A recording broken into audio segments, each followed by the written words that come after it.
Hello, and welcome to this master series um, that we are actually going to be doing every week here live on LinkedIn. So it's super casual, super informative, full of value. So I hope that you can join me each week. Thursdays at 1 o'clock, we're going to be doing these master series. Okay. I am Theresa Cantley, in case you don't know who I am. I am a business strategist, I am a business consultant, and I work with brick and mortar businesses to help them to optimize their operations, to build their team, a dream team, and to achieve financial freedom, time freedom, and energy freedom so that they can build an extraordinary or live an extraordinary life. So, we are here today. We are talking all about the customer experience. You hear a lot about, you need a really good customer experience. Everything is about customer experience now. The pandemic really shifted things in business, and it's becoming more about connection, convenience with our customers, with our people. So you hear a lot about customer experience and how you need to really focus on, building this customer experience. Well, at the same time, because of the pandemic, people are having trouble hiring and retaining good people. They're having trouble recouping sales, lost revenue that they had over the past couple of years with supply chain disruptions and all kinds of things that have been happening. Plus, having to shift from live interaction with customers to virtual, back to live to virtual, and trying to figure out all of this and navigate it. And at the same time, you hear customer experience, customer experience, customer experience. Well, when I was 18, I worked I sold shoes. Okay. And that was a long time ago. So when I was 18, I sold shoes. And when I started working there, I was like, I am a customer service associate. Okay. I am going to sell shoes. That is my purpose. That is my job.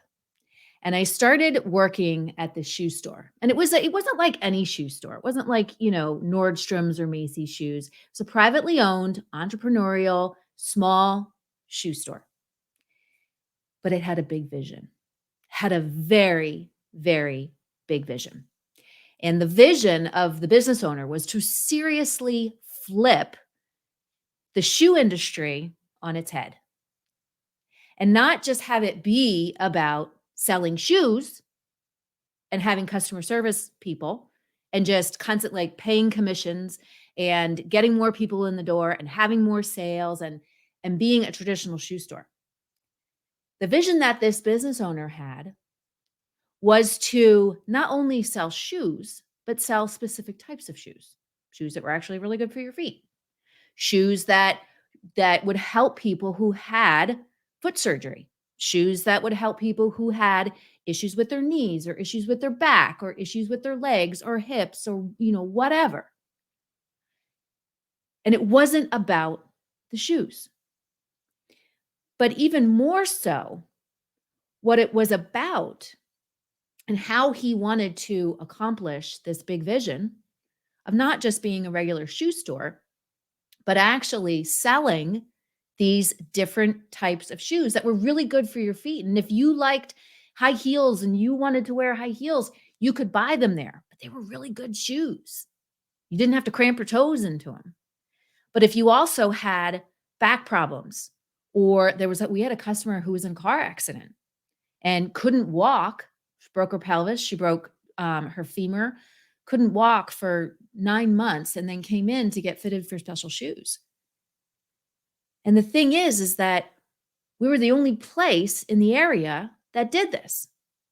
But here's the thing. In order to accomplish that vision, it wasn't just about getting more people in the door. And it wasn't about the first thing that he wanted to do had nothing to do with the customer, the experience that the customer would have. No. The first thing that he did was he developed a training program for his employees.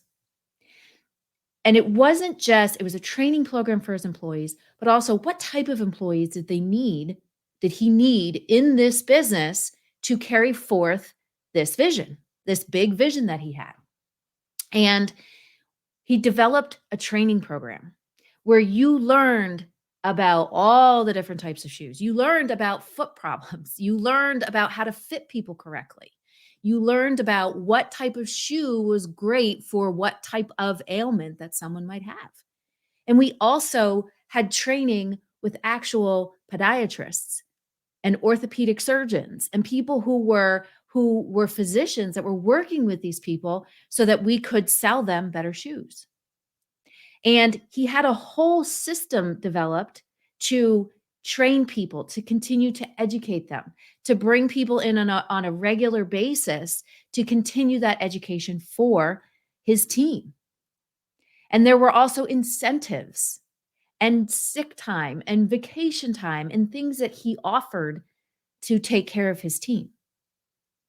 And what I learned from that experience when I was 18 years old, which was a very, very, very long time ago, but working for that entrepreneur, is that the customer experience is more about the internal piece than the external piece. So let's take a look about what really is an experience. So by definition, it's something that you do or that happens to you, especially something important that affects the way that you see the world, affects the way you think, affects the way you look at things, affects the way, whatever. Okay.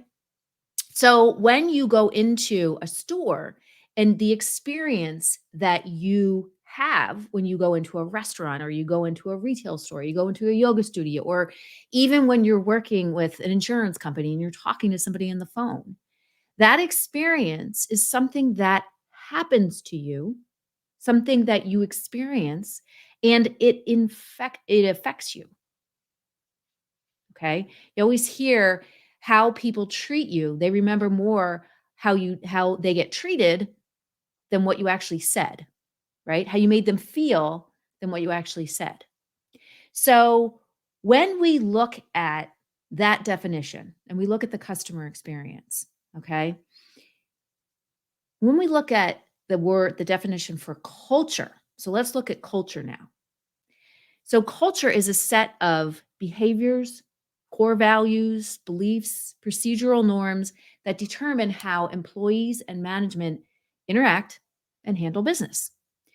And it actually guides how employees think, how they feel, how they act. It affects the social and psychological environment of the organization. So if the culture is in an organization is not clearly defined and is not very apparent or defined to the internal people, to the employees, it's not clearly defined. If people are miserable, if people, don't really understand what the vision of the business is or the mission of the business is, then how can you create an experience on the outside for your customers? And I know a lot of businesses try to do this. I mean, I have worked for businesses that focus on that external piece and not the internal piece, expecting that you're going to be able to grow sales when everybody inside doesn't feel empowered, is miserable, is unhappy, doesn't really understand what the greater vision is and mission is for the business, and also doesn't really have a connection with management. So, how can you expect employees to carry out a great experience for your customers, to be able to sell if they're selling, or be able to serve at a higher level if they don't feel empowered and are kind of miserable in what they're doing, right? It doesn't make sense. So, this is why culture, having a clearly defined culture, being able to attract and hire and retain good people, people that align with what you're trying to accomplish, is so, so key. And this is why I say when we build businesses, we have to build from the inside out and not from the outside in. So when we talk about culture, because now you're probably like, okay, I understand. All right. So how do you build that culture? How does this work? Well, there's three core components, three critical things, three critical key areas that you need to build into your culture to have that or to create that healthy, wealthy, fulfilled, happy environment. An environment that people want to come to work every day, that people feel empowered and they understand what they are doing and how that impacts the business. So let's start with the first one, connection. Connection and communication. Okay? I I my first business was a brick and mortar store. And my brick and mortar store, I had with a business partner, my best friend and business partner.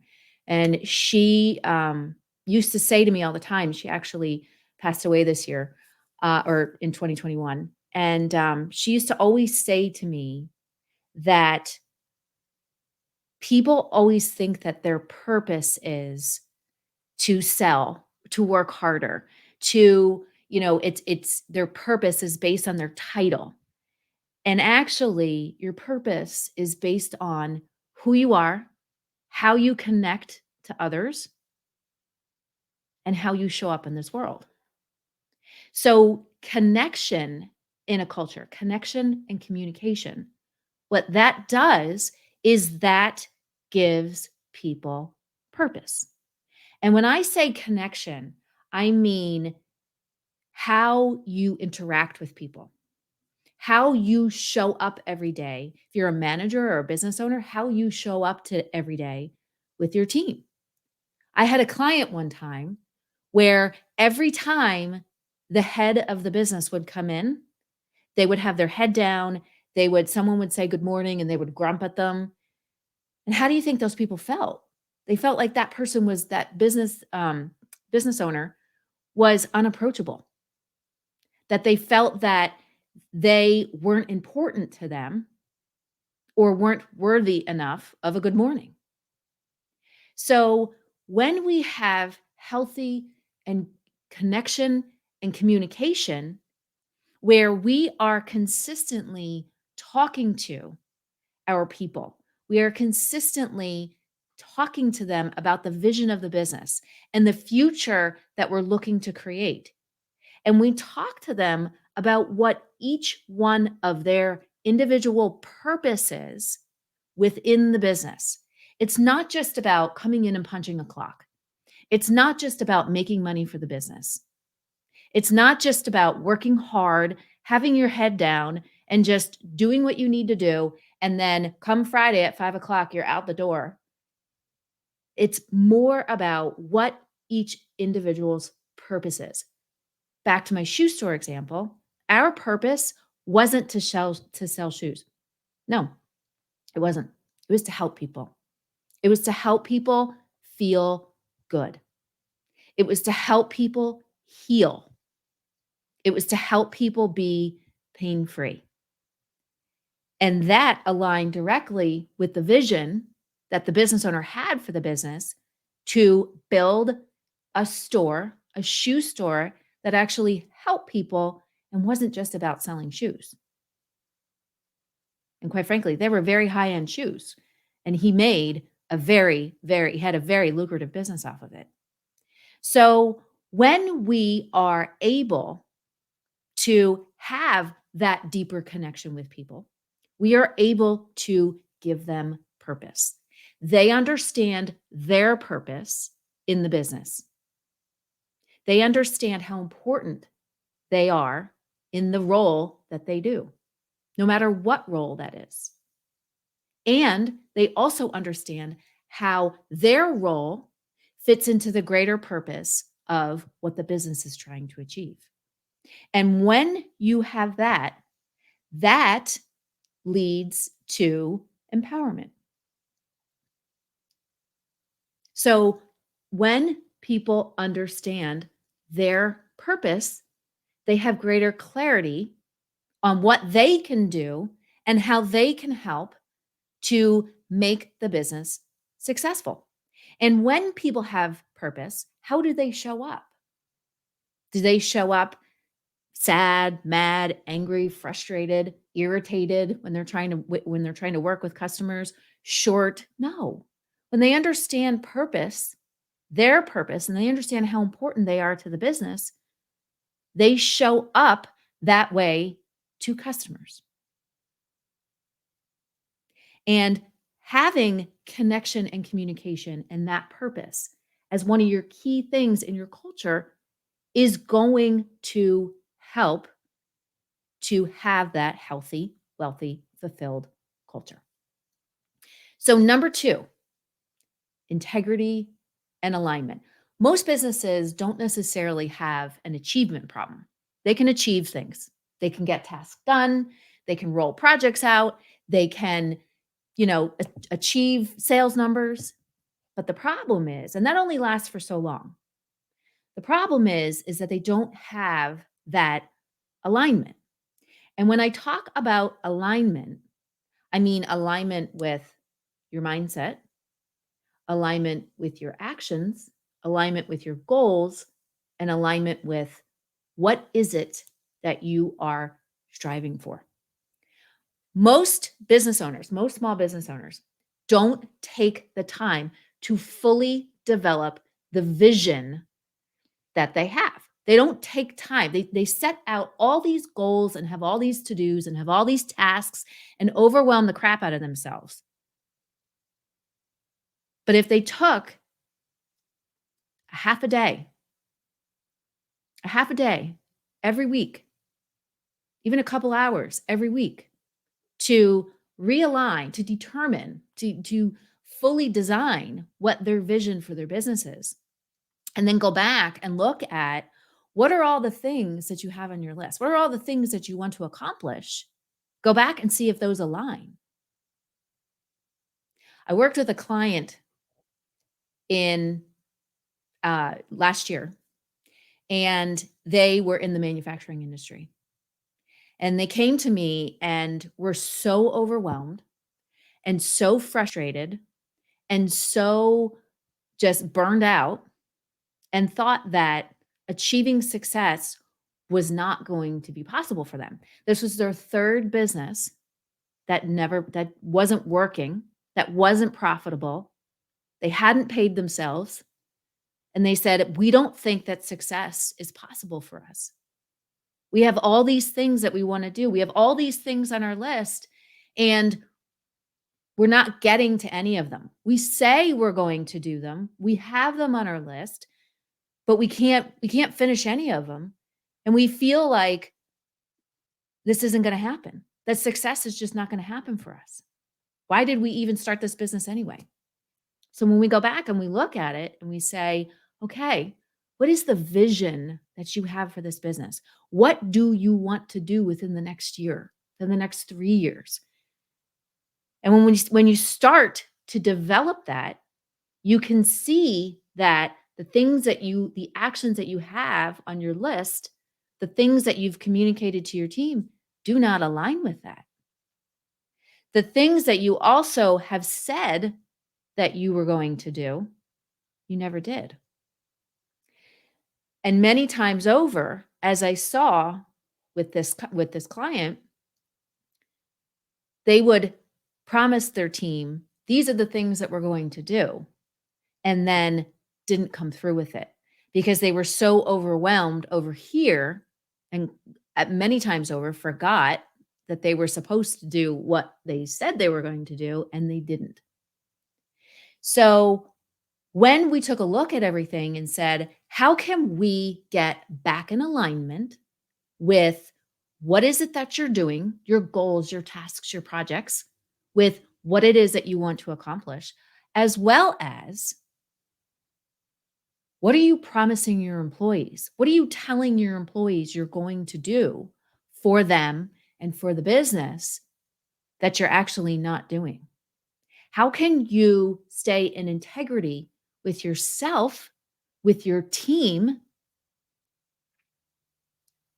and do what you say you're going to do? If you say, "We're going to launch this vacation time, pay time off," but it never happens, how are those people going to feel? What is that culture going to feel like? It's going to feel like one of, well, they say they're going to do this and they promise these things and they never happen. And I've heard, I over the years, I've heard that a lot. And I actually worked in an environment years ago where they would tell us a retirement program is coming, a specific addition to the retirement program, and it never happened. Or they would promise you a raise, or they would promise you a promotion, and it never happened. Even though you worked your ass off, even though you worked so hard, and it never happened.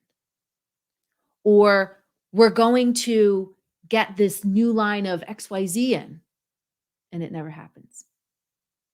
So if you can align with your goals, your projects, your tasks, with what it is that you're trying to accomplish, that future you're trying to create, how can you expect anybody else to, right? And if you can't stay in integrity with your team, how are you going to expect your team to do that? But when you do, just like my client, when you do, when you stay in integrity, when you say, we are going to train you, we are going to have education programs, we are going to have workshops, we are going to make sure that you have knowledge, which is the second key that goes with integrity and alignment. That is when your team will soar. And that's exactly what happened with my client.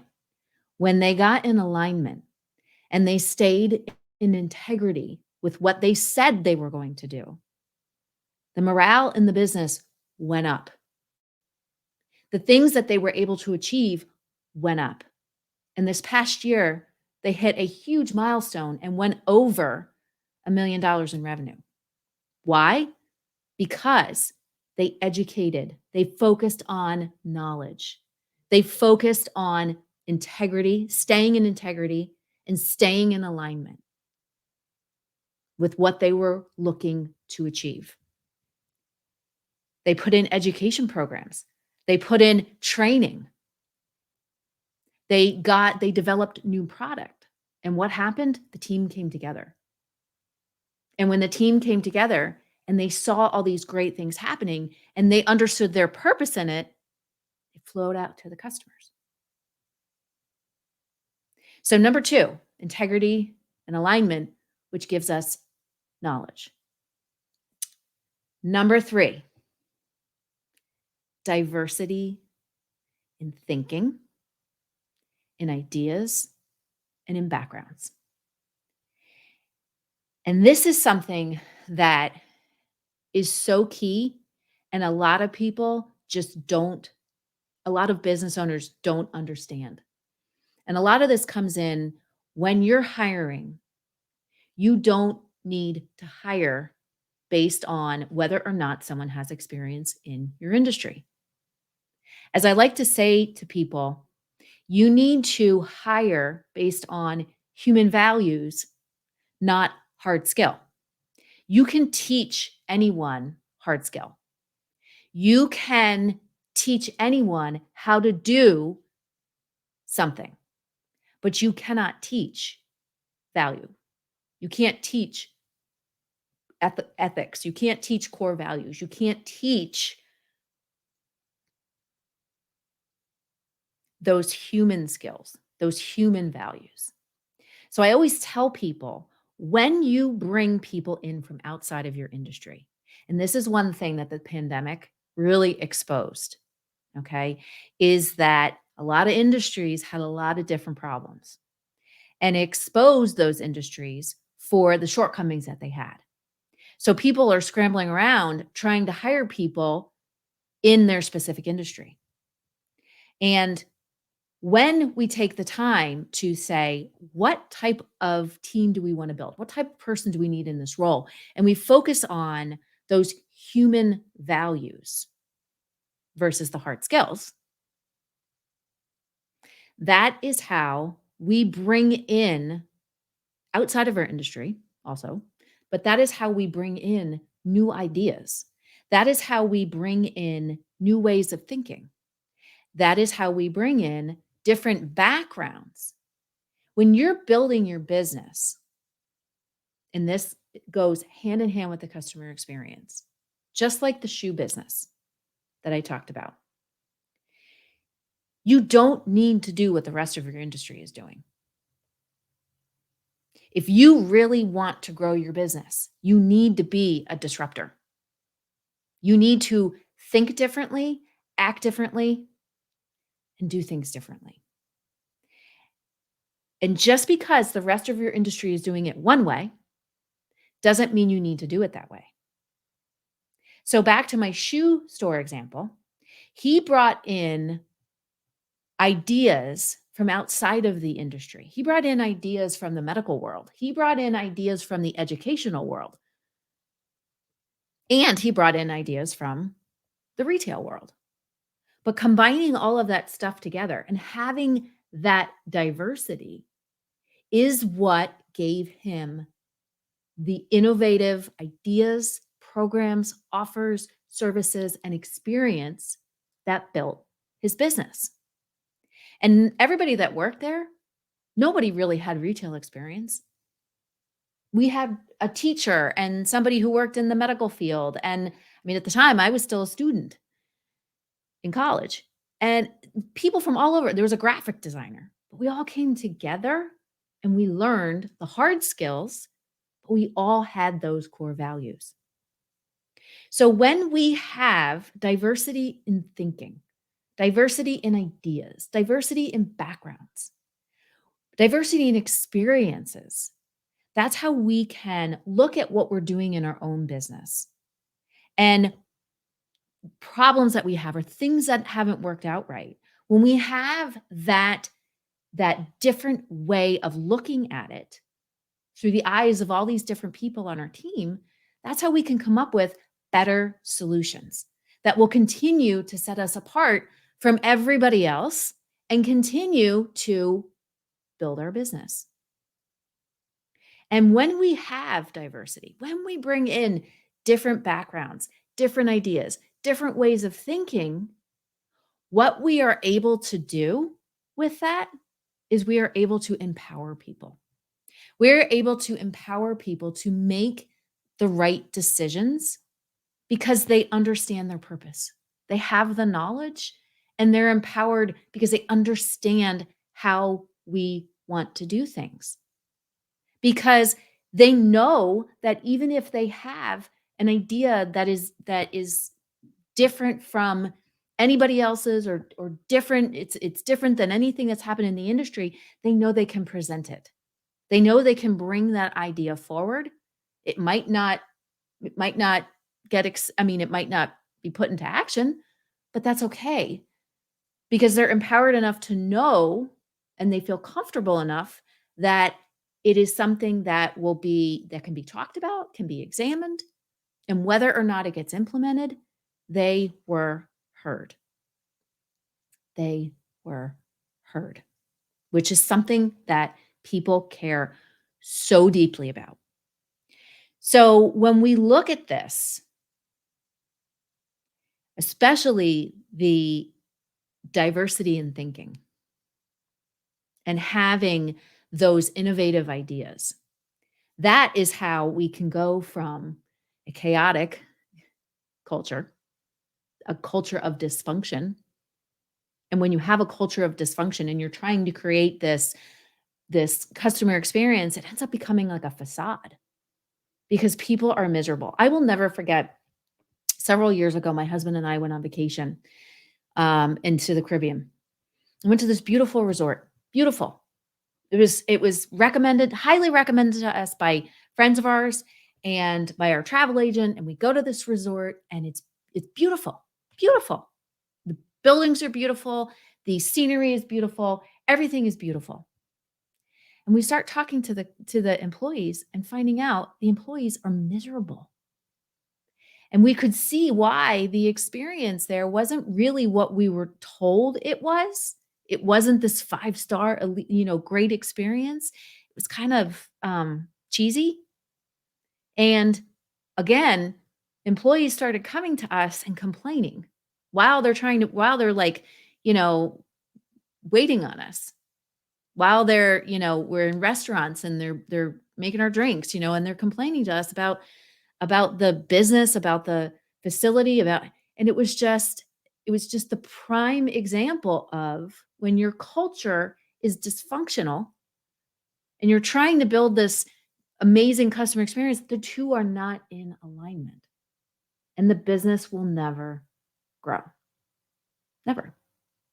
Until you fix and define that culture. So the three things, just in review, that you have to build a healthier culture, a culture where people are super excited to come to work and want to really serve the community, the customers, all the key stakeholders. You want to have connection and communication, which leads to purpose.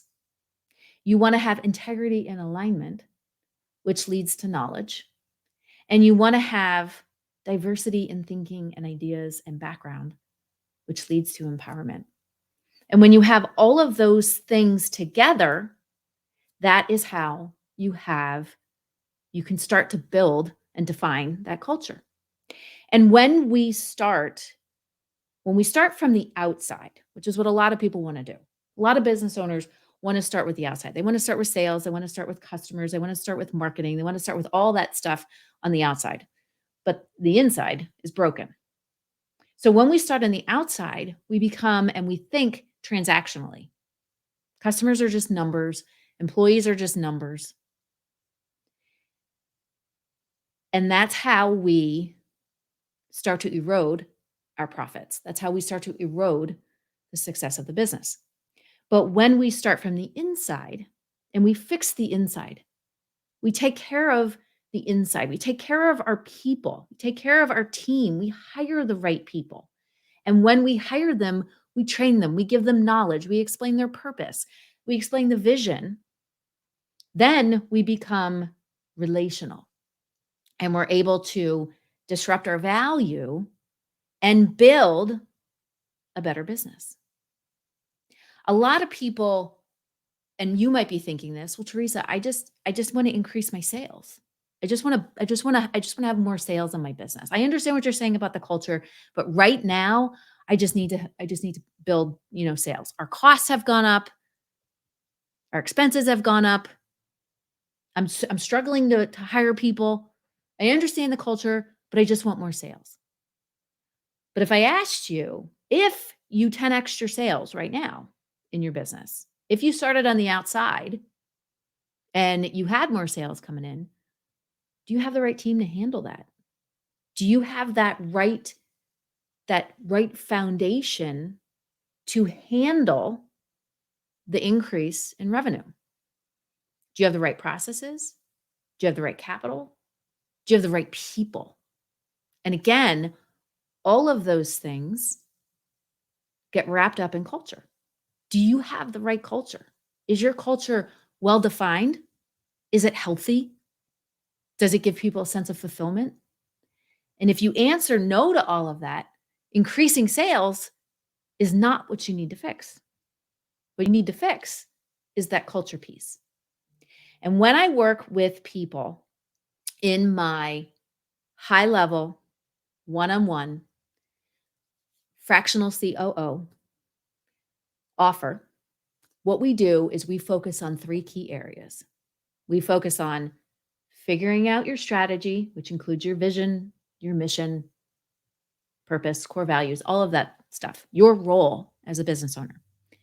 And the second thing that we dig into a lot is we dig into the culture.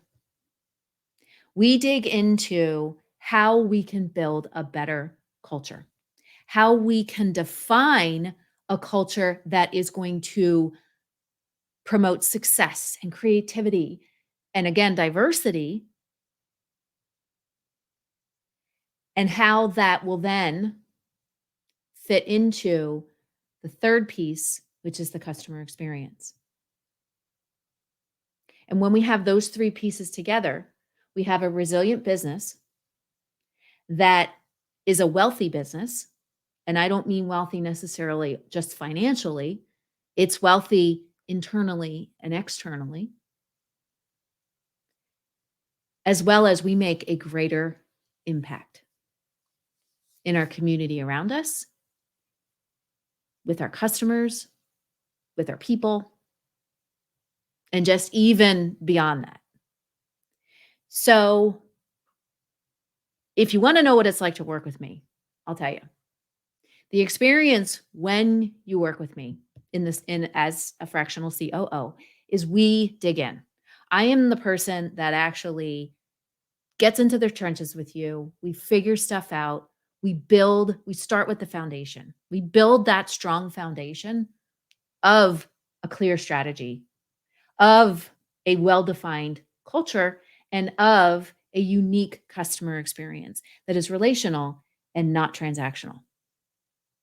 And we really get into it and really define what is it that you're trying to do beyond your products and services. And how do you want people to know you? How do you want to be known in the world? And we dig into this and we work on this for 6 months. And then the next 6 months is full implementation and just really seeing building the first 6 months and the foundation, what it can really do to really start scaling your business.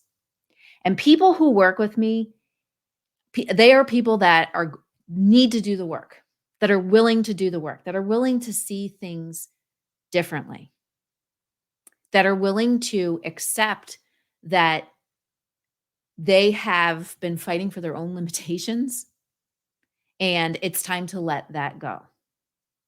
And if you are one of those people and you are ready to take the next step, I want to help you. I want to help you and I want to see you achieve success. And if you do the work and you do what I tell you to do, when we work together, you will get more time and energy and freedom back in your day, back in your life, back in your business. And you'll be able to achieve all of the things that you want to achieve beyond what you ever thought was possible. I have a client, when I first started working with him, he was ready to close his doors. And over the time that we've been working together, we worked on defining his vision and defining his culture and really fixing a lot of the dysfunction that was going on, optimizing his operations, developing processes, developing his marketing plan. And from a business that was negative cash flow, he was burned out. He was doing everything in his business. The environment was so toxic and so dysfunctional. Everything got turned around. Everything got defined. We worked on so much stuff. And he was able to hit almost 1.3 million and have a 40% increase in net profit. Net profit, 40% increase. Amazing, right? And you can do that too. Again, if you do the work. If you are very serious about building your business, if you are serious about, the past 2 years, really, it was like a confusion for everybody, up and down and up and down. And if you're ready to do the work and to get off that roller coaster and to, yes, we have uncertain times right now, but that's okay because from uncertainty, what can come out of it? Certainty, right? And the way that we do that is through knowledge. The way that we do that is through clarity. So if you're ready to do this, the next thing I want you to do, I'm going to have a link below. Let's jump on a call. Let's jump on a call and let's talk about this. Let's talk about what's possible for you. Let's talk about what makes the most sense to really start developing and defining your culture so that you can achieve that top level revenue goal, but even more important is achieving that profit goal. being able to do all of the things that you've wanted to do because you now have cash in your bank account, being able to step back from the business and focus on growing the ideas and the things that you've always wanted to do, but never had time because you were focused on the wrong things. You were out of alignment. And if you're ready to do that, you should be working with me. You should be working with me, and let's jump on a call. So again, I am going to put the link below, which is teresacantley.com/revenue. And I want you to book a call with me and let's chat about this. Let's go through and figure out what needs to happen in your business. What's going on? What's working? What's not working? And what are the next best steps you can take? So I thank you for joining me today. And I look forward to seeing you next week, where we're going to keep digging into this topic of culture and how you can build a better culture, because it is so important right now. If you want to hire good people, if you want to retain good people, you need to have this in place. I can't stress how important it is. I don't look at the great resignation as a great resignation. I look at it as the great rebirth of business. And those who choose to look at their business differently and shift the way that they think about things are the ones that are going to succeed. The other ones are the ones that are going to continue to struggle. And who knows? So if you want to go to the next step, then you need to work with me. And let's do this together. So thank you for joining me, and I look forward to seeing you here next week at the same time. Take care, be well, stay healthy, and I will see you soon.